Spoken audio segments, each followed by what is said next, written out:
देखिए, सबसे पहले हम बात करेंगे प्रधानमंत्री जीवन ज्योति बीमा योजना के बारे में।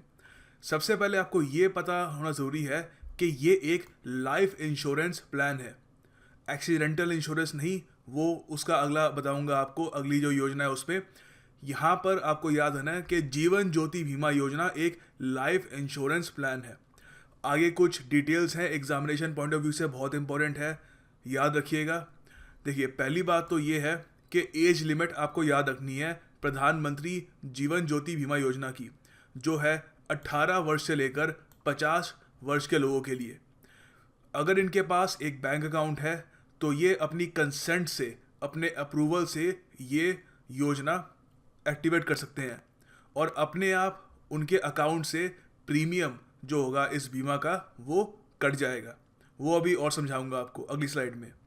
इसके अलावा आपको ये भी पता होना ज़रूरी है कि इस बीमा योजना के अंडर, जीवन ज्योति बीमा योजना के अंडर, इंडिविजुअल को 2 लाख का इंश्योरेंस कवर मिलता है एक टाइम के प्रीमियम के लिए। ये 1 साल तक का रहेगा और आपको डेट याद रखनी है। देखिए, हम ज़्यादातर मान के चलते हैं शायद ये फाइनेंशियल ईयर का होगा, मगर नहीं। यहाँ पर जो इसका साइकिल होगा वो होगा फ्रॉम 1 जून टू 31 मई। ये बहुत इंपॉर्टेंट है, इससे क्वेश्चन भी आ सकता है या फिर एक क्वेश्चन का पार्ट बन के ये आपसे ऑप्शंस में पूछ सकते हैं, तो ये याद रखिएगा। उसके अलावा ये भी जानना बहुत ज़रूरी है कि ये जो लाइफ इंश्योरेंस प्लान है, इसमें अगर मान लीजिए एक इंडिविजुअल की अनफॉर्चुनेटली डेथ हो जाती है तो उसके जो भी वेल विशर्स हैं उनको 2 लाख रुपए दिए जाएंगे और ये नहीं पूछा जाएगा कि मौत किस कारण की वजह से हुई थी। मौत किसी भी कारण की वजह से हो तो उन्हें वो पैसे दे दिए जाएंगे। थोड़ा और जानते हैं इसके बारे में। अच्छा, देखिए, प्रधानमंत्री जीवन ज्योति बीमा योजना के अंडर एक इंडिविजुअल को 2 लाख का बीमा तो मिल रहा है कि अगर उसकी कहीं भी किसी भी सर्कमस्टांसिस में डेथ होती है, नेचुरली एक्सीडेंटल, तो उसके वेल विशर्स को 2 लाख रुपए दे दिए जाएंगे। मगर इसके लिए उस इंडिविजुअल को क्या देना होगा, तो जो भी वो इंडिविजुअल इस पॉलिसी के लिए देगा उसको हम कहेंगे प्रीमियम। तो आपको बताना है कि प्रधानमंत्री जीवन ज्योति बीमा योजना के अंडर सालाना कितना प्रीमियम उस इंडिविजुअल को भरना होगा। आपके सामने ऑप्शंस हैं। देखिए, अब मैं आंसर बता रहा हूँ। मेरे ख्याल से ज़्यादातर अगर कुछ लोगों को इसमें कन्फ्यूजन होगा तो इन 2 ऑप्शंस में हुआ होगा, जो काफ़ी हद तक समझ भी आता, क्योंकि जो दोनों इंश्योरेंस स्कीम्स जो लॉन्च की गई हैं भारत सरकार द्वारा, उन दोनों का जो प्रीमियम है, एक का 12 रुपये पर ईयर है, दूसरी का है 330 रुपीज़। तो आपको याद रखना है कि देखिए, जो जीवन ज्योति बीमा योजना है उसका है 330 रुपीज़ एनुअली। जो 12 रुपये वाली स्कीम है उसका मैं अलग से अभी आपको बताऊंगा। अभी के लिए याद रखिएगा, और याद रखने का एक ही तरीका है, रेपिटेशन, बार बार दोहराना। इसको आप वीडियो को लगातार सुन सकते हैं 1-2 बार, या फिर जो स्लाइड्स हैं वो भी पढ़ सकते हैं। तो बार बार आपको थोड़ा बहुत याद हो जाएगा कि इसका जो प्रीमियम होगा ये होगा। प्रीमियम देखिए सुपर इंपॉर्टेंट है। क्वेश्चन अगर आएगा तो हो सकता है कि प्रीमियम ज़रूर पूछेंगे उसमें, तो कंफ्यूज मत कर लीजिएगा, क्योंकि 2 अभी योजना है, मैं वो दिखाऊंगा आपको कंपैरिजन उनका। तो अभी के लिए ये याद रखिएगा कि प्रधानमंत्री जीवन ज्योति बीमा योजना का प्रीमियम है 330 रुपये सालाना। अब देखो, वापस थोड़ा सा क्लियर कर लेते हैं सब कुछ। प्रीमियम कितना है इस इंश्योरेंस स्कीम के लिए? 330 रुपीज़। एलिजिबिलिटी क्या है? कोई भी व्यक्ति जो 18 से 50 की उम्र का हो वो एलिजिबल है इस स्कीम के लिए। इस स्कीम को किस तरीके से आप अवेल कर सकते हो, मतलब शुरुआत कैसे कर सकते हो इसकी? पहले तो आपको अपना जो आधार कार्ड है वो आपको अपने बैंक खाते से लिंक करना होगा। वो आप ब्रांच पे या ऑनलाइन भी कर सकते हैं। एक बार आपका जब आधार कार्ड बैंक अकाउंट से लिंक हो गया तो आपको सिंपल सा एक फॉर्म भरना होगा और हर साल आपके अकाउंट में से ये 330 रुपये कट जाएंगे। और ऑफ कोर्स फॉर्म भी आपको हर साल भरना होगा। और ये याद रखिएगा कि ये जो आप फॉर्म भरेंगे ये आपको सबमिट करना होगा 1 जून से पहले, ताकि आप इसके बेनिफिट्स ले सकें। आगे देखिए, आपको ये भी याद रखना है कि ऑटोमेटिकली जो अमाउंट होगा प्रीमियम का 330 रुपये आपके अकाउंट से कट जाएगा अगर आप ये योजना जो है ये आप एक्टिवेट करते हैं। तो अगर आपके अकाउंट में 1000 रुपये हैं तो ऑटोमेटिकली उसमें से 330 रुपये कट जाएंगे अगर आप फॉर्म भर के सबमिट कर देते हैं इस स्कीम का। उसके अलावा आपको ये भी जानना बहुत ज़्यादा ज़रूरी है कि प्रधानमंत्री नरेंद्र मोदी जी ने इस स्कीम को फॉर्मली लॉन्च किया था। मेरे को डेट और लोकेशन दोनों बहुत ही इम्पॉर्टेंट है, याद रखिएगा। तीनों स्कीम्स जो मैं बताऊंगा आपको एक के बाद एक, पहले हम जीवन ज्योति कवर कर रहे हैं, उसके बाद दो और हैं, तीनों की तीनों कोलकाता में लॉन्च हुई थी, ठीक है। तो याद रखना, आपको थोड़ा बहुत आसानी होगी इससे। उसके अलावा देखिए 28 दिसंबर 2016 तक अभी तक जितने लोगों ने ये एनरोल किया है इस स्कीम के लिए, उनकी संख्या है करीब 3 करोड़ 8 लाख के आसपास। उसमें से 50,700 समथिंग क्लेम्स रजिस्टर किए गए हैं और उनमें से 48,000 के आसपास लोगों को उनके क्लेम जो है वो डिस्ट्रीब्यूट कर दिए जा चुके हैं। और आपको इसकी लॉन्च डेट है वो याद रखना, 9 मई 2015। एग्जामिनेशन में इससे भी क्वेश्चन आ सकता है डेट को लेकर। इसको आप ये मत सुनना कि डेट नहीं पूछेंगे, डेट भी पूछ सकते हैं। देखिए अब हम पढ़ेंगे प्रधानमंत्री सुरक्षा बीमा योजना के बारे में। अब देखो, जीवन ज्योति बीमा योजना और सुरक्षा बीमा योजना में फ़र्क ये है कि जीवन ज्योति बीमा योजना में अगर एक व्यक्ति की नेचुरल कॉजेज़ की वजह से, एज या कोई और वजह से उसकी डेथ होती है, तो भी उसके परिवार को 2 लाख रुपए दे दिए जाएंगे। मगर सुरक्षा बीमा योजना में अगर एक्सीडेंटल डेथ होती है, किसी हादसे की वजह से उस व्यक्ति की मौत होती है, तो ही वो 2 लाख रुपए दिए जाएंगे। हालांकि डिसेबिलिटी का भी यहाँ पे फीचर है, वो बताऊंगा अभी आपको पूरा। पहले आपको ये जाना ज़रूरी है, सरकारी इंश्योरेंस स्कीम है, पहली बात एक्सीडेंटल इंश्योरेंस स्कीम है। और उसके अलावा scheme is available to people in the age group of 18 से लेकर 70 साल तक के लिए। पहले वाली कितने साल तक की थी? 18 से 50, यहाँ पे 20 साल बढ़ गया तो 18 से 70। और यहाँ पर भी आपको सेम सिस्टम है, आपको अपनी कंसेंट देनी है, अपना अप्रूवल देना है, ऑटोमेटिकली आपके बैंक अकाउंट से इसका प्रीमियम डिडक्ट हो जाएगा। और ऑफ कोर्स वही है इसका, आपको बिफोर 31 मई जो है इसका आपको प्रीमियम पे करना होगा और अगले ये 31 मई तक आपका ये चलेगा। आगे कुछ और इसके नोट्स देखते हैं। देखो, सुरक्षा बीमा योजना के अंडर पहली बात तो अगर किसी की एक्सीडेंटल डेथ होती है हादसे से, तो उसके परिवार को 2 लाख रुपए दे दिए जाएंगे। उसके अलावा अगर वो उसकी फुल डिसेबिलिटी हो जाती है कि मान लीजिए दोनों टांगें चली गई, दोनों आँख चली गई वगैरह, ऐसा कुछ हो जाता है, तो भी उसको 2 लाख रुपए दे दिए जाएंगे। और अगर पार्शियल डिसेबिलिटी होती है, पार्शियल मतलब एक हाथ चला गया, एक टांग चली जाती है, वो डिसाइड करेंगे पार्शियल डिसेबिलिटी का क्या उनके हिसाब से डेफिनेशन है, उसमें उनको 1 लाख रुपए दे दिए जाएंगे उस इंडिविजुअल को। और इसका प्रीमियम कितना है? 12 रुपये सालाना, ठीक है। ऑटो डेबिट सेम है, आपका अकाउंट से अपने आप कट जाएगा। जो जीवन ज्योति थी उसका कितना ना 330, इसका कितना है 12 रुपये पर एनम। ये बहुत इंपॉर्टेंट है, याद रखना। अभी तक देखिए 28/2016 तक का डाटा है, अभी तक करीब 10 करोड़ लोगों ने, 9 करोड़ 88 लाख लोगों ने इसमें एनरोल कर लिया है। और इसमें से 10,000 क्लेम्स लोगों ने रजिस्टर किए थे और उसमें से 7,282 जो है वो डिस्ट्रीब्यूट कर दिए गए हैं उनके क्लेम। और जैसे कि मैंने आपको बताया था, जो तीनों स्कीम्स अभी हम जिनकी बात कर रहे हैं, तीनों की तीनों कलकत्ता में लॉन्च की गई थी प्रधानमंत्री नरेंद्र मोदी जी द्वारा 9 मई को। ये याद रखना, मैं इसीलिए इकट्ठा कवर कर रहा हूँ ताकि कोलकाता वाली है तो स्टार्टिंग में आपको थोड़ा याद रखने में आसानी हो, क्योंकि इसमें कन्फ्यूजन बहुत होता है कि जीवन ज्योति कौन सी थी, सुरक्षा कौन सी थी। तो ये ऐसा ही होता है। आप और मेरी वो बात याद रखना, रेपिटेशन, बार बार जितना पढ़ोगे याद हो जाएगा, कन्फ्यूजन नहीं होगा फिर। अच्छा, अब हम बात करेंगे अटल पेंशन योजना के बारे में, जिसमें आपको गारंटीड पेंशन मिल सकती है फ्रॉम ये 1,000 पर मंथ टू 5,000 डिपेंडिंग कि आप कितना कंट्रीब्यूशन करते हैं। देखो, पहली बात तो आपको ये पता होना चाहिए कि ये एक सरकारी पेंशन स्कीम है जो ज़्यादातर अनऑर्गेनाइज सेक्टर के जो लोग होते हैं उनके लिए तैयार की गई है। यहाँ पर अटल पेंशन योजना को एडमिनिस्टर कौन करता है? देखिए, ये भी, इससे भी क्वेश्चन आ सकता है। इसे एडमिनिस्टर किया जाता है pension fund regulatory and development authority द्वारा, ठीक है। ये भी याद रखिएगा, लिख लीजिएगा कहीं पे, काफ़ी इंपॉर्टेंट है। उसके अलावा स्कीम जो है ये काफ़ी हद तक रिप्लेस करेगी स्वावलंबन स्कीम को, ठीक है। तो ये जो ये स्कीम के अंडर ऑलरेडी लोग थे, तो उनको ऑटोमेटिकली इस जो नई स्कीम है अटल पेंशन योजना में, इसमें इनको शिफ्ट कर दिया जाएगा। अगर वो ऑप्ट नहीं करते तो वो अलग बात है। खैर, इससे इतना क्वेश्चन आएगा नहीं, आपकी इन्फॉर्मेशन के लिए बता रहा हूँ। और इस पेंशन से रिलेटेड जो MCQ आ सकते हैं उसके नोट्स देखते हैं अब।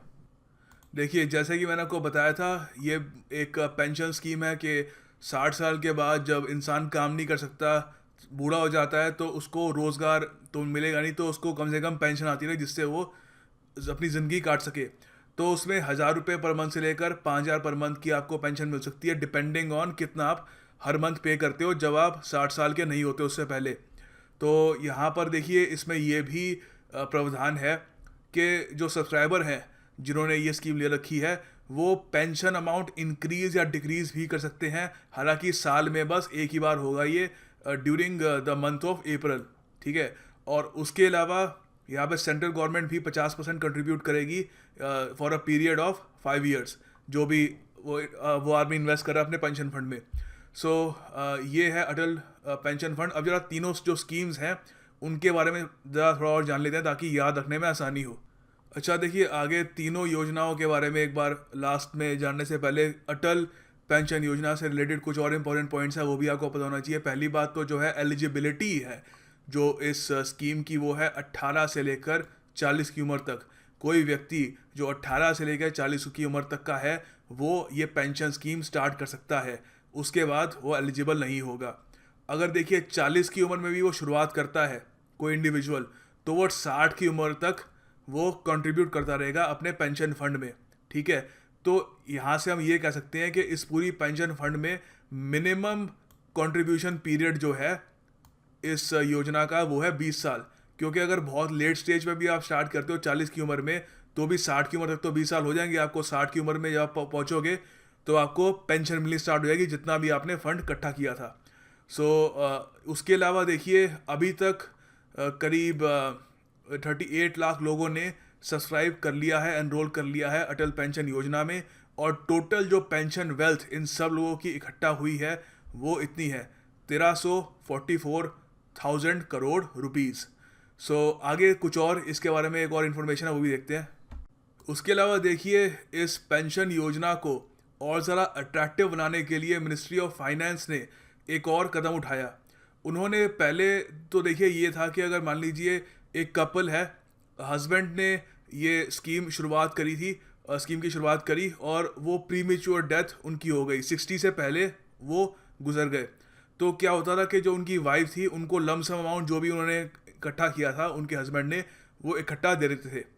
अब मिनिस्ट्री ने थोड़ा सा मॉडिफिकेशन किया है और ऑप्शन दी है कि उस व्यक्ति की, उस जो गुजर चुका है वो आदमी, उसकी जो वाइफ है वो इस फंड में कंट्रीब्यूट कर सकती है खुद। और 60 की उम्र के बाद जो भी पेंशन होगी वो उनको मिलनी शुरू हो जाएगी। तो इससे काफ़ी लोगों को ये भी काफ़ी एक अच्छा उनको एक ऑफ़र लगा है कि इससे उनकी लाइफ काफ़ी हद तक सिक्योर हो सकती है अगर किसी की डेथ भी हो जाती है तो। अब देखो तीनों की तीनों जो स्कीम्स हमने डिस्कस करी है उनका ओवरव्यू कर लेते हैं। सबसे पहले हमने बात करी प्रधानमंत्री जीवन ज्योति बीमा योजना के बारे में। प्रीमियम क्या है इसका, 330 रुपये सालाना। उसके बाद और हाँ, ये लाइफ इंश्योरेंस स्कीम है, 2 लाख रुपए मिलेंगे किसी व्यक्ति की फैमिली को अगर वो व्यक्ति गुजर जाता है, किसी भी कारण उसकी डेथ होती है तो उनको दे दिए जाएंगे। फिर हम आते हैं प्रधानमंत्री सुरक्षा बीमा योजना पर। प्रीमियम कितना है, 12 रुपये सालाना। यहाँ पर देखिए अगर नेचुरल कॉजेज़ की वजह से किसी व्यक्ति की मौत होती है तो उसके जो फैमिली है उनको पैसे नहीं दिए जाएंगे। एक्सीडेंटल कारणों की वजह से डेथ होती है तो दे दिए जाएंगे। और उसके अलावा डिसेबिलिटी में भी दे दिए जाएंगे, वो मैंने आपको समझा दिया पूरा, ठीक है। प्रीमियम याद रखना। फिर अटल पेंशन योजना है, ठीक है, ये पेंशन स्कीम है। इसका मैंने आपको बता दिया है कि काफ़ी हद तक हमने पूरा समझ लिया। तीनों की तीनों कलकत्ता में ये प्रधानमंत्री जी द्वारा ये लॉन्च की गई थी, याद रखना, ठीक है। सो आगे बढ़ते हैं, और भी काफ़ी सारी स्कीम्स हैं। देखिए अब बात करते हैं startup India, stand up India initiative के बारे में। देखिए प्रधानमंत्री नरेंद्र मोदी जी ने ये stand up India scheme launch करी थी 5 अप्रैल 2016 को। ये डेट हो गई, ये याद रखना। अच्छा, लॉन्च तो इस डेट को किया, मगर जो अनाउंस किया गया था कि ये startup India, stand up India initiative launch किया जाएगा, ये हमने लॉन्च किया था, प्रधानमंत्री जी ने लॉन्च किया था 15 अगस्त 2015 को लाल किले से, ठीक है। और ये देखिए एंकर कौन करता है ये स्कीम को, देखिए स्टैंड अप इंडिया स्कीम को एंकर करता है department of financial services, DFS। इसको देखिए वैसे इंट्रोड्यूस कराया गया था ताकि ग्रीन फील्ड जो एंटरप्राइजेज होते हैं, ग्रीन फील्ड एंटरप्राइजेज होते हैं जो बिल्कुल स्क्रैच से उठते हैं, जो बिल्कुल मतलब शुरुआत कर रहे हैं, ठीक है, बाद में जब वो कुछ तरक्की कर लेते हैं, उनको और अपग्रेडेशन चाहिए होते हैं, तो उनको ब्राउन फील्ड कहते हैं, वो अलग बात है। तो मेनली जो बिल्कुल न्यू एंटरप्राइजेस हैं उनके लिए। और यहाँ ये स्कीम के अंडर SC STs कम्युनिटी के लोगों को और खासकर औरतों को फाइनेंशियल असिस्टेंस दी जाएगी ताकि वो अपना बिजनेस शुरू कर सके। थोड़ा इसके और डिटेल्स जानते हैं। देखिए, इस स्कीम के अंडर लोन प्रोवाइड किए जाएंगे 10 लाख से लेकर 1 करोड़ तक फॉर ग्रीन फील्ड एंटरप्राइजेस। हमने डिस्कस कर लिया क्या होती हैं ये। फॉर SC ST कम्युनिटी और वुमेन एंटरप्रेन्योर्स। और उसके अलावा देखिए ये भी है, हर बैंक ब्रांच को हिदायत दी गई है कि आप किसी एक SC ST कम्युनिटी से कोई इंडिविजुअल या फिर एक वुमेन को आप ये लोन दें। और उसके अलावा देखिए जो एंटरप्राइजेस होंगे इस स्कीम के अंडर, वो मैन्युफैक्चरिंग सर्विसेज या ट्रेडिंग सेक्टर से भी हो सकते हैं। और देखते हैं इसके बारे में थोड़ा और, एक इन्फॉर्मेशन है काफ़ी इंपॉर्टेंट। देखिए आपके सामने ये 23/12/2016 तक का डाटा है। तो अभी तक देखिए स्टैंड अप इंडिया स्कीम के अंडर 15,341 लोन्स अभी तक सैंक्शन किए जा चुके हैं। इनमें से औरतों को 12,055, SC ST और ST कम्युनिटीज़ को इतने इतने लोन प्रोवाइड किए जा चुके हैं। और मेन आपको याद रखना है, ग्रीन फील्ड ये एंटरप्राइजेस के लिए होगा। और लोन की अमाउंट याद रखना। और इसमें एलिजिबिलिटी ये भी है कि अगर आप डिफ़ॉल्टर हो, आपने पहले किसी फाइनेंशियल इंस्टीट्यूट से आप एक डिफ़ॉल्टर हो, तो आप एलिजिबल नहीं हो इस लोन के लिए। और इसके अलावा कोई खास इतनी एलिजिबिलिटी नहीं है, आपको SC ST कम्युनिटी से होना होगा या फिर you have to be a woman, and that's about it, याद रखिएगा। और इसकी जो लॉन्च डेट है वो भी याद रखना, उससे भी क्वेश्चन आ सकता है। अच्छा देखिए, स्टैंड अप इंडिया के अलावा स्टार्टअप इंडिया भी लॉन्च किया गया था। इसको जो सबसे पहले इसकी अनाउंसमेंट की गई थी वो लाल किले से करी थी हमारे प्रधानमंत्री मोदी जी ने 15 अगस्त 2015 को, ठीक है। और जो ये लॉन्च किया गया था, ये लॉन्च किया गया था 16 जनवरी 2016 को। अच्छा, तो आपको ये याद रखना है कि किस मिनिस्ट्री के अंडर आता है ये आता है ministry of commerce and industry. Nirmala Sitharaman ji यहाँ पे मिनिस्टर हैं। और ये देखिए department of industrial policy and promotion के अंडर आता है ये इनिशिएटिव स्टार्टअप इंडिया, ठीक है। बेसिकली इसमें फ़ंड प्रोवाइड किए जाएंगे टू स्टार्टअप्स, और उसके अलावा ईज़ ऑफ डूइंग बिजनेस पर भी काम किया जाएगा। किसी को अगर पेटेंट अपना रजिस्टर कराना है, पेटेंट मतलब मैंने कुछ प्रोडक्ट बनाया, कोई अनोखा सा प्रेशर कुकर सा बनाया है, तो मैं उसको पेटेंट कराने के लिए जाता हूँ, तो पेटेंट फीस लगती थी, पेटेंट फीस को 80% कम कर दिया है। और उसके अलावा जो लाइसेंस राज है उसको भी कम करने की बात की गई है। और बहुत सारे डिपार्टमेंट्स को इसमें इंक्लूड किया है, जैसे for example department of science and technology काफ़ी हद तक कॉपरेट करेगा इसमें, और वेरियस मिनिस्ट्रीज भी कॉपरेट करेगी। RBI को भी कहा गया है कि वो भी काफ़ी हद तक ईज़ ऑफ डूइंग बिजनेस में मदद करे, एक बिजनेस फ्रेंडली एनवायरनमेंट बनाए इंडिया में, ताकि और ज़्यादा स्टार्टअप्स इमर्ज हो इंडिया में, और इवेंचुअली जिससे जॉब क्रिएशन में भी काम आगे बढ़े। देखिए अब बात करते हैं हृदय योजना के बारे में, heritage city development and augmentation योजना। देखो यहाँ पर सीधी सी बात है, नाम से आपको पता लग रहा होगा, जो हमारी एक जो कल्चरल हेरिटेज है कंट्री की, उसको रिजुविनेट करने के लिए, उसको एक तरीके से आप कह सकते हो प्रिजर्व करने के लिए, और जो जहाँ पर कुछ प्रॉब्लम आ गई है पोल्यूशन की वजह से, मेंटेनेंस की कमी की वजह से, वहाँ पर उनको वापस उनमें नई जान डालने के लिए ये योजना लॉन्च की गई थी। अच्छा, हमको एग्जामिनेशन पॉइंट ऑफ व्यू से याद रखना है, लॉन्च डेट क्या है इसकी। देखिए इसको लॉन्च किया गया था 21 जनवरी 2015 को। और लॉन्च किया किसने था, देखिए लॉन्च इसे किया था union development minister Venkaiah Naidu ji ने, ठीक है। और इसका फंड क्या था, इनिशियल फंड 500 करोड़ रुपए। देखिए इसके इनिशियल फेज़ में 12 हेरिटेज सिटीज़ को आइडेंटिफाई किया जाएगा जहाँ पर इस फंड को यूज़ किया जाएगा उन शहरों की जो कल्चरल हेरिटेज है उनको रिजुविनेट और प्रिजर्व करने के लिए। पहले देख लेते हैं कि कौन कौन से शहर हैं। देखिए आगे बढ़ने से पहले हृदय स्कीम से रिलेटेड एक क्वेश्चन करके देखते हैं मिलकर। आपको बताना है इन दोनों स्टेटमेंट्स में से कौन सी स्टेटमेंट सही है विद रिगार्ड्स टू हृदय स्कीम। पहले तो ये है कि नेशनल एडवाइजरी कमेटी होगी, वो एपेक्स एडवाइजरी बॉडी होगी हृदय स्कीम की। सेकंड है कि फाइनेंस मिनिस्ट्री ने लॉन्च करी है नेशनल हेरिटेज सिटी हृदय स्कीम बेसिकली। तो आप बताइए इसका आंसर क्या होगा। देखिए अब मैं आंसर बता रहा हूँ इसका। पहली जो स्टेटमेंट है इट इज़ करेक्ट। जी हाँ, आपको पता होना चाहिए कि नेशनल एडवाइजरी कमेटी जो होगी वो एपेक्स बॉडी होगी, जो भी एडवाइस चाहिए होगी इस स्कीम के लिए, डायरेक्शन जो भी होगी वो ये एडवाइस करेंगे उसमें, नेशनल एडवाइजरी कमेटी। और सेकेंडली अभी अभी मैंने आपको बताया था सेकंड स्टेटमेंट इनकरेक्ट है, क्योंकि वेंकैया नायडू जी ने ये स्कीम लॉन्च करी थी। और वेंकैया नायडू जी किस मिनिस्ट्री के मिनिस्टर हैं? अर्बन डेवलपमेंट मिनिस्ट्री के। तो फाइनेंस मिनिस्ट्री ने नहीं, अर्बन डेवलपमेंट मिनिस्ट्री ने ये हृदय स्कीम लॉन्च करी थी। आगे देखिए हृदय स्कीम के बारे में और जानते हैं। टोटल जो ड्यूरेशन होगी वो होगी 4 साल की इसकी, ठीक है। हृदय स्कीम को कंप्लीट कर दिया जाएगा नवंबर 2018 में, और 500 करोड़ रुपए टोटल इसका बजट था। इसमें देखिए मैंने आपको बताया था 12 शहरों पर काम किया जाएगा, वहाँ पर उनकी कल्चरल जो हेरिटेज साइट्स हैं वहाँ पर उनको इम्प्रूव किया जाएगा। ये जो 12 शहर हैं यहाँ पे उनकी लिस्ट है, अजमेर, अमरावती, अमृतसर। देखिए आपको पहले तो इन शहरों के नाम याद रखने हैं, आप आराम से नोट डाउन कर लीजिएगा।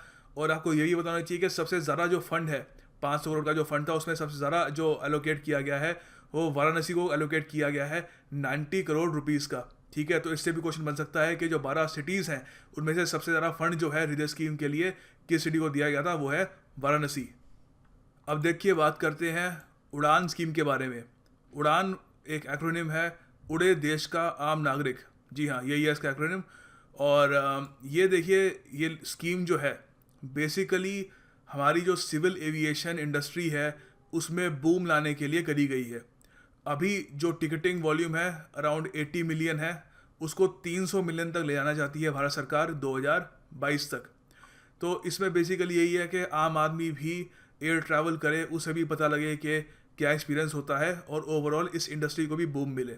एग्जामिनेशन पॉइंट ऑफ व्यू से आपको याद रखना है कि ये स्कीम लॉन्च करी थी union civil aviation minister Ashok Gajapathi Raju ji ने नई दिल्ली में, ठीक है।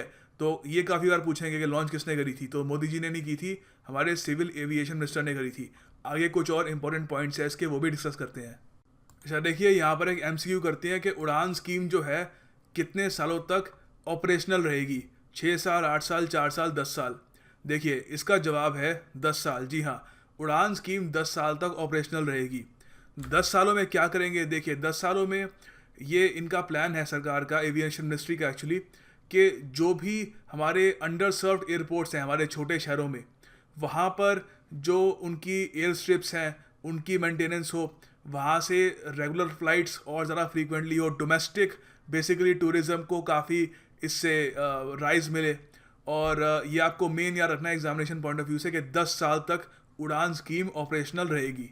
देखिए इसके अलावा उड़ान स्कीम के अंडर जो मैक्सिमम फेयर्स होंगे एक घंटे की एयरप्लेन की जर्नी के, मतलब 1 घंटे की मान लीजिए 500 किलोमीटर के आसपास की, वो फिक्स कर दिए जाएंगे 2,500 रुपीज़, ठीक है। और इसके अलावा ये भी आपको बताना चाहिए कि उड़ान काफ़ी हद तक हमारे टूरिज़्म को एक बहुत ही बड़ा बूम देगी। जैसे मैंने आपको बताया था एम्प्लॉयमेंट भी काफ़ी हद तक जनरेट होगी इससे, क्योंकि सीरीज की बात है जहाँ पे एयरपोर्ट्स उनको अपग्रेडेशन की जाएगी उनकी, वहाँ पर डोमेस्टिक फ़्लाइट्स वगैरह और ज़्यादा होंगी, तो सीरीज की बात है टूरिज़्म भी वहाँ पे फले फूलेगा। और ओवरऑल हमारे देश के इंफ्रास्ट्रक्चर को भी काफ़ी हद तक अपग्रेडेशन मिलेगी जो उनको चाहिए भी थी। ये देखिए इस सीरीज़ की पार्ट 1 का एंड है, पार्ट 2 आपके लिए जल्द ही हम प्रोवाइड करेंगे। उसमें इस जो वीडियो में हमने योजना डिस्कस करी है, स्कीम डिस्कस करी है, उनसे रिलेटेड एमसीक्यू भी होंगे, और जो हम अभी और जो स्कीम डिस्कस करेंगे उनसे रिलेटेड एमसीक्यू भी होंगे। ये आपके लिए जल्दी प्रोवाइड कर दी जाएगी। Thank you for watching. We will bring part 2 very soon.